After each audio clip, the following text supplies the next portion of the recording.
शिक्षक साथियों नमस्कार। मेरे चैनल एडुकेटर जी में आप सभी का हार्दिक अभिनंदन है।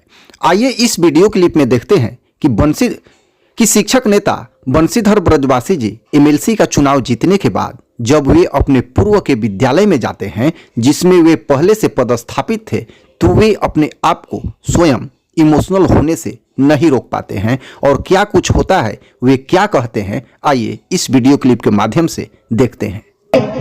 छोटा सा पुलिया लेकर के आपको कहता है कि सारे खाली बोला खा लीजिए। मैं सोचता हूँ कि वह खुशी मुझे विधान परिषद सभी लोगों ने जो स्नेह दिया, मैं बहुत आभारी हूँ। और बच्चों को पढ़ाने में जो आनंद है वो कहीं नहीं है। बस यह लड़ाई थी, हम यहाँ से शुरू किए जब मैं शिक्षा में तो मैं बहाल हुआ इसी विद्यालय में।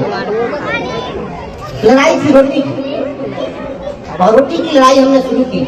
यहाँ पर प्रभात भाई है, हम लोग मिल बैठ करके संगठन की नींव रखे, बैठ करके संगठन का हमने संविधान बनाया, बायलॉज बनाया, एक एक नियम कानून हमने तय किया।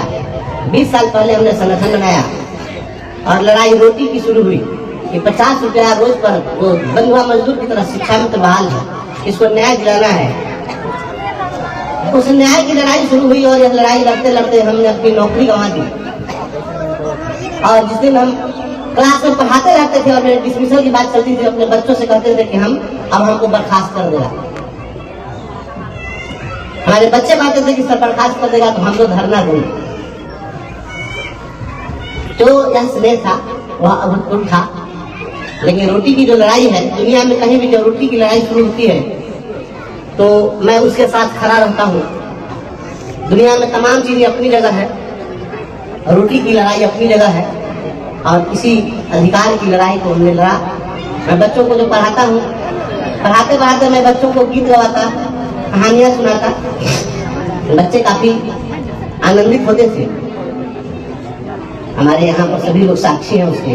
यहाँ रसोईया हम सबसे मिले, हम लोग रसोईया हमारे यहाँ स्कूल के सामने इन रसोइयों की भी लड़ाई लड़ती है, उन लोगों की भी रोटी की लड़ाई है। मैं जा रहा हूँ विधान परिषद में, लड़ाई आपकी होगी मुख्यमंत्री की आंख में आंख डाल करके वहां सवाल खड़ा करूंगा मुख्यमंत्री के सामने।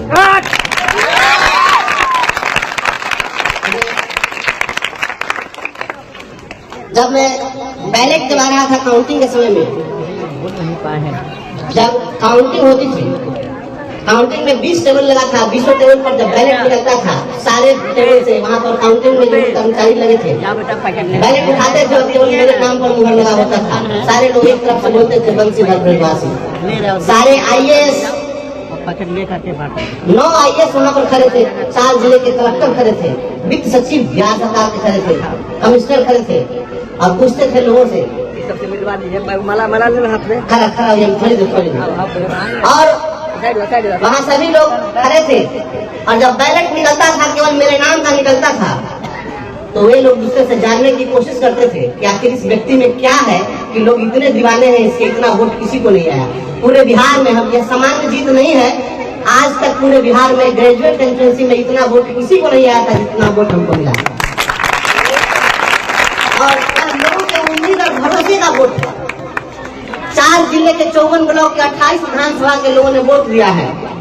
पढ़े लिखे लोगों ने वोट दिया, कोई अनपढ़ गंवार ने वोट नहीं दिया है। लोग कहते हैं जाति पाति, जाति धर्म, क्या ऊंच क्या नीच, क्या महिला क्या पुरुष, क्या अगड़ा क्या पिछड़ा, सभी ने मिलकर के वोट दिया है। और उनकी जो उम्मीद है उस उम्मीद पर खड़ा उतरना है। आप लोग इसके लिए आशीर्वाद दीजिए। आप सभी के आशीर्वाद से इस मुकाम तक पहुंचा हूँ। हमारी ये जन्मभूमि है, आप सभी लोग आशीर्वाद दीजिए।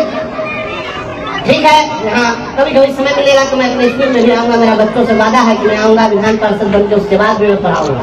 मैं आऊंगा कभी कभी आपके स्कूल में पढ़ाऊंगा। मैं आपसे डिस्कनेक्ट नहीं होने जा रहा हूँ, ठीक है, क्योंकि समय का अभाव होगा, हर दिन पटना जाना है, दिल्ली जाना है, ऐसे चलता रहेगा। लेकिन संघर्ष है, संघर्ष चलता रहेगा, संघर्ष के रास्ते पर हम चलते रहेंगे।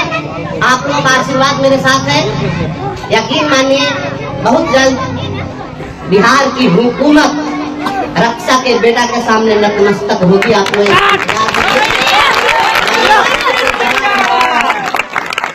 और आप लोगों के लिए हम प्रतिदिन, हम तो हाईकोर्ट में केस भी किए थे रसोईया के लोगों के लिए, अभी केस की सुनवाई नहीं हुई है। हम आप लोगों की लड़ाई वहाँ सदन में जाकर के पूछेंगे मुख्यमंत्री से। दिन भर रसोईया लोग स्कूल में काम करते हैं, लोग सवेरे 9 बजे आ जाना है, 4 बजे तक रहना है, दिन भर काम करना है और 1500-1600 रुपया इन लोगों को मिलता है। तेरे सीने में सही आग मगर हो कहीं भी आग लगनी चाहिए। बोलो बच्चों, इनकलाब जिंदाबाद जिंदाबाद। भाई ब्रजवासी जिंदाबाद जिंदाबाद। और जिस दिन हम क्लास में पढ़ाते रहते थे और मेरे डिसमिसल की बात चलती थी, अपने बच्चों से कहते थे कि हम अब हमको बर्खास्त कर दो। मैं बच्चों को जो पढ़ाता हूँ, पढ़ाते पढ़ाते मैं बच्चों को गीत गवाता, कहानियां सुनाता।